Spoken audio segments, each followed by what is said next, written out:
Hi guys, welcome to Aruna teach Kannada YouTube channel. So ಇವತ್ತಿನ ವಿಡಿಯೋದಲ್ಲಿ third year B optional Kannada text book 4ಅಲ್ಲಿ ಬರುವಂತಹ block 4 ಘಟಕ 20ನೆಯ ಲೆಸನ್ ಆಗಿರುತ್ತೆ. ಸೊ ಅದರಲ್ಲಿ ಬರುವಂಥ ಸಾಹಿತ್ಯ ಮತ್ತು ಇತರ ಶಾಸ್ತ್ರಗಳ ಸಂಬಂಧದ ಬಗ್ಗೆ ಇವತ್ತಿನ ಒಂದು ಲೆಸನಲ್ಲಿ ತಿಳ್ಕೊಳ್ಳೋಣ ಅಂತ ಹೇಳ್ತಾ, ಸೊ ಯಾರೆಲ್ಲ ಸಬ್ಸ್ಕ್ರೈಬ್ ಮಾಡಿದರೆ ಸಬ್ಸ್ಕ್ರೈಬ್ ಮಾಡಿ, ಹಾಗೆ ಪಕ್ಕದಲ್ಲಿರೋ ಬೆಲ್ ಐಕಾನ್ನ ಕ್ಲಿಕ್ ಮಾಡಿ ಅಂತ ಹೇಳ್ತಾ, ಯಾಕಂದರೆ ಇನ್ನು ಹೆಚ್ಚಿನ ವೀಡಿಯೋಸ್ಗಾಗಿ ಸೊ ನಿಮಗೆ ಯೂಸ್ಫುಲ್ ಆಪ್ಷನಲ್ ಕನ್ನಡ ಟಫ್ ಮತ್ತು ಅದು ಇದು ಅಂತ ನಿಮ್ಗೆ ಏನು ಒಂದು ಟೆನ್ಷನ್ ಇದೆ, ಆ ಟೆನ್ಷನೆಲ್ಲ ಬಿಟ್ಟು ಸಬ್ಸ್ಕ್ರೈಬ್ ಆಗಿ, ಹಾಗೆ ನೀವು ನಾನು ಹೇಳಿದ್ದನ್ನು ನೀವು ಫಾಲೋ ಮಾಡಿ ನೀವು ಒಳ್ಳೆಯ ಅಂಕಗಳನ್ನ ನೀವು ಗಳಿಸ್ಕೊತೀರಾ ಅಂತ ಎಕ್ಸಾಮಲ್ಲಿ ಅಂತ ಹೇಳ್ತಾ, so let's start the lesson. So ಇವತ್ತು ನಾನು ಸ್ಟಾರ್ಟಿಂಗೇ ಹೇಳಿಬಿಡ್ತೀನಿ. ಸೊ ನಾನು ಒಂದೊಂದು ಪುಟವನ್ನು ನಿಮಗೆ ಎಕ್ಸ್ಪ್ಲೇನ್ ಮಾಡ್ತಾ, ನಿಮಗೆ ಇದು ನೋಟ್ಸ್ ಆಗಿರುತ್ತೆ. ಸಾಹಿತ್ಯ ಮತ್ತು ಇತರ ರಸಗಳ ಸಂಬಂಧದ ಏನು ಒಂದು ಟೆಕ್ಸ್ಟ್ ಬುಕ್ಕಲ್ಲಿದೆ, ಟೆಕ್ಸ್ಟ್ ಬುಕ್ಕನ್ನು ಒಂದು ಆಧರಿಸಿ ನಾನು ನೋಟ್ಸನ್ನು ಪ್ರಿಪೇರ್ ಮಾಡಿರುವಂಥದ್ದು.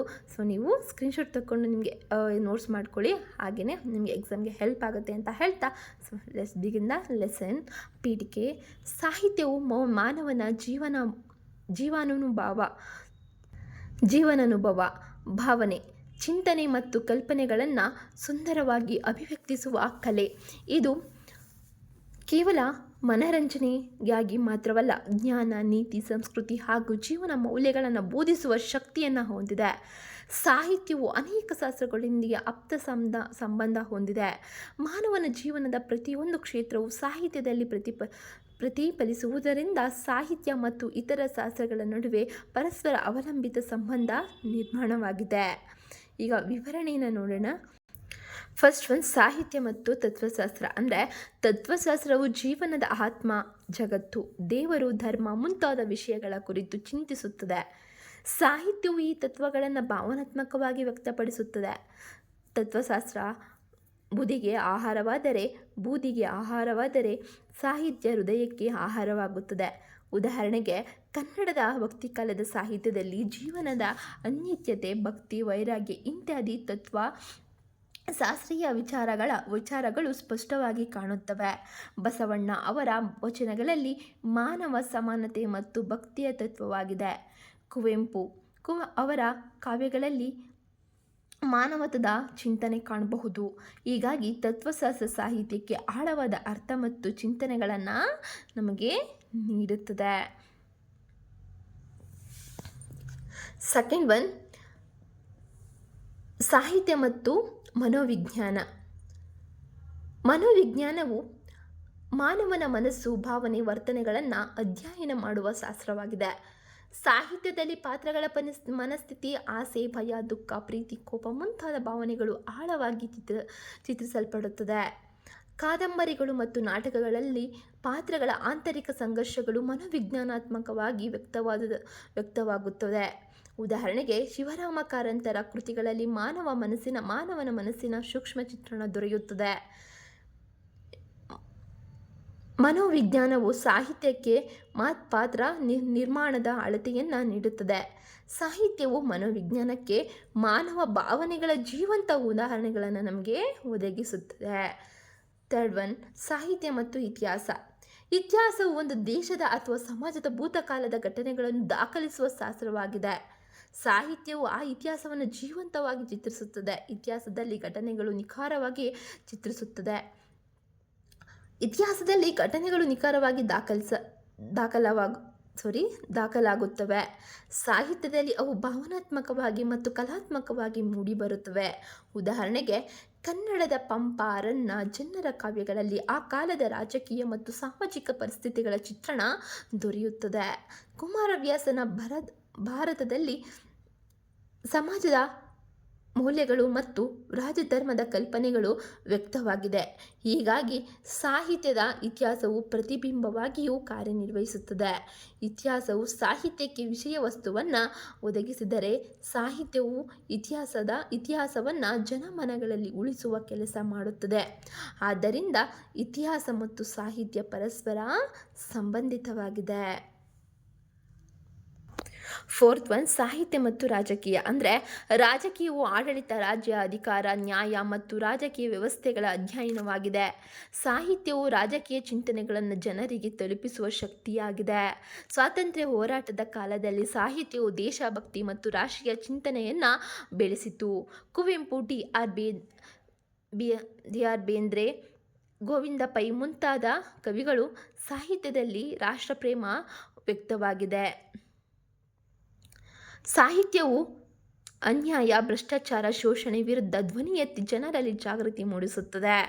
ಆದ್ದರಿಂದ ರಾಜಕೀಯ ಮತ್ತು ಸಾಹಿತ್ಯ ಪರಸ್ಪರ ಪ್ರಭಾವ ಬೀರುತ್ತದೆ. 5th ಒನ್, ಸಾಹಿತ್ಯ ಮತ್ತು ಧರ್ಮ. ಧರ್ಮವು ಮಾನವನ ನೈತಿಕ ಜೀವನವನ್ನು ಮಾರ್ಗದರ್ಶನ ಮಾಡುತ್ತದೆ. ಸಾಹಿತ್ಯವು ಧಾರ್ಮಿಕ ಮೌಲ್ಯಗಳನ್ನು ಜನಸಾಮಾನ್ಯರಿಗೆ ಸುಲಭವಾಗಿ ತಲುಪಿಸುತ್ತದೆ. ಪುರಾಣಗಳು, ರಾಮಾಯಣ, ಮಹಾಭಾರತವು ವಚನ ಸಾಹಿತ್ಯ, ದಾಸ ಸಾಹಿತ್ಯ ಇವೆಲ್ಲವೂ ಧಾರ್ಮಿಕ ಮತ್ತು ಆಧ್ಯಾತ್ಮಿಕ ಮೌಲ್ಯಗಳನ್ನು ಒಳಗೊಂಡಿವೆ. ಸಾಹಿತ್ಯವು ಧರ್ಮವನ್ನು ಕೇವಲ ಆಚರಣೆಯ ಮಟ್ಟದಲ್ಲಿ ಮಾತ್ರವಲ್ಲ, ಮಾನವೀಯತೆಯ ದೃಷ್ಟಿಯಿಂದಲೂ ವಿವರಿಸುತ್ತದೆ.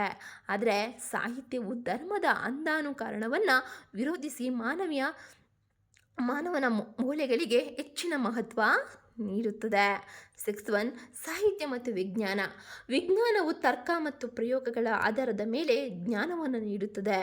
ಸಾಹಿತ್ಯವು ವಿಜ್ಞಾನದ ವಿಚಾರಗಳನ್ನು ಮಾನವೀಯ ಭಾವನೆಗಳೊಂದಿಗೆ ಜೋಡಿಸುತ್ತದೆ. ಆಧುನಿಕ ಸಾಹಿತ್ಯದಲ್ಲಿ ವಿಜ್ಞಾನ ಮತ್ತು ತಂತ್ರಜ್ಞಾನದ ಪ್ರಭಾವ ಹೆಚ್ಚಾಗಿದೆ. ವೈಜ್ಞಾನಿಕ ಕಾದಂಬರಿಗಳು, ಪರಿಸರ ಸಾಹಿತ್ಯ, ವಿಜ್ಞಾನ ಲೇಖನಗಳು ಇದಕ್ಕೆ ಉದಾಹರಣೆಗಳಾಗಿವೆ.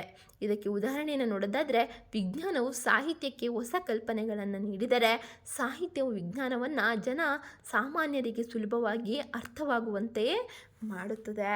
7th ಒನ್, ಸಾಹಿತ್ಯ ಮತ್ತು ಕಲೆ.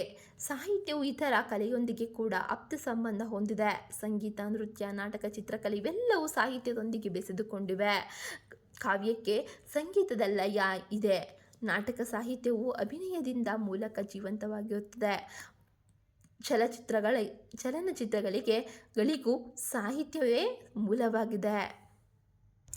ಹೀಗಾಗಿ ಸಾಹಿತ್ಯವು ಎಲ್ಲ ಕಲೆಯ ಮೂಲಶಕ್ತಿಯಾಗಿದೆ. ಉಪಸಂಹಾರವನ್ನು ನೋಡೋಣ. ಒಟ್ಟಾರೆಯಾಗಿ ಸಾಹಿತ್ಯವು ಮಾನವನ ಜೀವನದ ಸಮಗ್ರ ಪ್ರತಿಬಿಂಬವಾಗಿದೆ. ಇತಿಹಾಸ, ತತ್ವಶಾಸ್ತ್ರ, ಸಮಾಜಶಾಸ್ತ್ರ, ಮನೋವಿಜ್ಞಾನ, ರಾಜಕೀಯ, ಧರ್ಮ, ವಿಜ್ಞಾನ ಮತ್ತು ಕಲೆಗಳೊಂದಿಗೆ ಸಾಹಿತ್ಯವು ನಿಕಟ ಸಂಬಂಧ ಹೊಂದಿದೆ. ಇವುಗಳ ಪರಿಸರ ಪ್ರಭಾವದಿಂದ ಸಾಹಿತ್ಯವು ಶ್ರೀಮಂತವಾಗುತ್ತದೆ ಮತ್ತು ಸಮಾಜದ ಅಭಿವೃದ್ಧಿಗೆ ದಾರಿದೀಪವಾಗುತ್ತದೆ. ಆದ್ದರಿಂದ ಸಾಹಿತ್ಯವನ್ನು ಕೇವಲ ಮನರಂಜನೆಯ ಸಾಧನವೆಂದು ನೋಡದೆ, ಜೀವನ ಎಲ್ಲ ಕ್ಷೇತ್ರಗಳನ್ನು ಸ್ಪರ್ಶಿಸುವ ಮಹತ್ವದ ಶಾಸ್ತ್ರವೆಂದು ನಾವು ಇಲ್ಲಿ ಪರಿಗಣಿಸಬೇಕಾಗತ್ತೆ. ಸೊ ಇದಾಗಿತ್ತು ಇವತ್ತಿನ ಲೆಸನ್. ಸೊ ನಿಮ್ಗೆ ಇಷ್ಟವಾದ ಲೈಕ್ ಮಾಡಿ, ಹಾಗೆ ನಿಮ್ಮ ಅನಿಸಿಕೆಗಳನ್ನ ಕಮೆಂಟ್ ಮೂಲಕ ತಿಳಿಸಿ. ಹಾಗೆ ಇನ್ನು ಹೆಚ್ಚಿನ ವೀಡಿಯೋಸ್ಗಾಗಿ ಸಬ್ಸ್ಕ್ರೈಬ್ ಮಾಡಿ, ಹಾಗೆ ಪಕ್ಕದಲ್ಲಿರೋ ಬೆಲ್ ಐಕನ್ನ ಕ್ಲಿಕ್ ಮಾಡಿ, ಆನ್ ನೋಟಿಫಿಕೇಷನ್ ಮೇಲೆ ಕ್ಲಿಕ್ ಮಾಡಿ ಅಂತ ಹೇಳ್ತಾ, ಯಾಕಂದರೆ ಮುಂದಿನ ವೀಡಿಯೋದಲ್ಲಿ ನಿಮಗೆ 5th ಟೆಕ್ಸ್ಟ್ ಬುಕ್ಕದು ಕೂಡ with notes and lesson explain ಇರುತ್ತೆ, ಸೇಮ್ ಇದೇ ಥರ. ಹಾಗೆಯೇ ನಿಮಗೆ ಇನ್ನೊಂದು ಖುಷಿ ವಿಷಯ ಏನು ಹೇಳೋದಂದರೆ, ಖುಷಿ ವಿಷಯ ಅಂತ ಅಂದ್ಕೊಳ್ಳೋರಿಗೆ ಇದು ಖುಷಿ ಆಗ್ಬೋದು. ಯಾಕಂದರೆ ನಾನು ಪ್ರತಿಯೊಂದು ಕ್ವಶನ್ ಪೇಪರ್ನ ಕ್ವಶನ್ ವಿತ್ ಆನ್ಸರ್ ಕ್ವಶನ್ ಪೇಪರ್ನ ಸಾಲ್ವ್ ಮಾಡಿ ಅದರದ್ದು ಒಂದು ವಿಡಿಯೋ ಮಾಡ್ತೇನೆ. ಸೊ ಅದು ಕೂಡ ಸೇಮ್ ನಿಮಗೆ ಅದು ಸಾಧ್ಯ ಆದರೆ PDF ಮೂಲಕ ನಿಮಗೆ, ಅಂದರೆ ನೀವು ಅದಕ್ಕೆ ಇನ್ನೂ ಚೆನ್ನಾಗಿ ಜೆರಾಕ್ಸ್ ತೊಗೊಂಡು ನೀವು ಇಟ್ಕೊಂಡು ನಿಮಗೊಂದು ಐಡಿಯಾ ಬರುತ್ತೆ ಹೇಗೆ ಓದಬೇಕು, ಹೇಗೆ ಎಕ್ಸಾಮಲ್ಲಿ ಅಟೆಂಡ್ ಮಾಡಬೇಕು ಅಂತ. ಸೊ ಅದರಿಂದಾಗಿ ನಾನು ಕ್ವಶನ್ ವಿತ್ ಪೇಪರ್ನ ಸಾಲ್ವ್ ಮಾಡ್ತಿದ್ದೇನೆ. ಸೊ ಮುಂದಿನ ವೀಡಿಯೋದಲ್ಲಿ ಅದು ಕೂಡ ಅಪ್ಲೋಡ್ ಮಾಡ್ತೇನೆ ಅಂತ ಹೇಳ್ತಾ, ಸೊ ಅಲ್ಲಿವರೆಗೂ ವೆಯ್ಟ್ ಮಾಡ್ತಾಯಿರಿ. So see you the next video. Bye, take care.